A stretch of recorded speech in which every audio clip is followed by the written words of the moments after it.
अरबी समुद्रातल्या स्मारकाचं काय झालं असा सवाल उद्धव ठाकरेंनी सरकारला केलाय।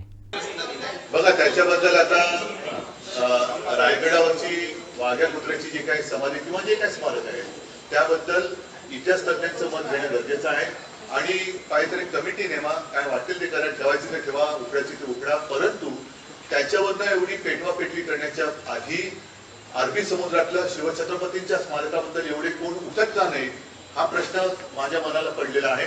संपूर्ण राज्याने सत्ताधाऱ्यांनी विचारलं पाहिजे की हे कुत्र्याच्या समाध्या वगैरे ह्याच्या भांडण्यापेक्षा छत्रपतींच्या स्मारकाचं ज्याचं जलपूजन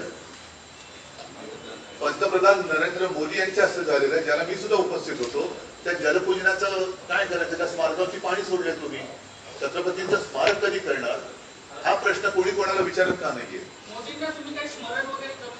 मी कोण बाबा मोदींना स्मरण करून देणार?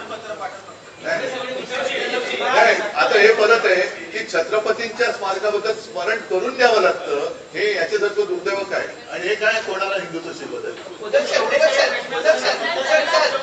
आता तुमच्या लक्षात आलं असेल की ज्यांना छत्रपतींच्या स्मारकाबद्दल काय पडलेलं नाहीये ते सोलापूरकर आणि कोरटकरला काय हरकत करणार, कोश्यारीनं काय कारवाई करणार? कोश्यारी आमचे दिवसभरातले सर्व अपडेट्स, ताज्या घडामोडी आणि थेट लाईव्ह पाहण्यासाठी सबस्क्राईब करा, लाईक करा कोकणचं नंबर 1 महा चॅनल कोकण 7 लाईव्हचं YouTube चॅनल।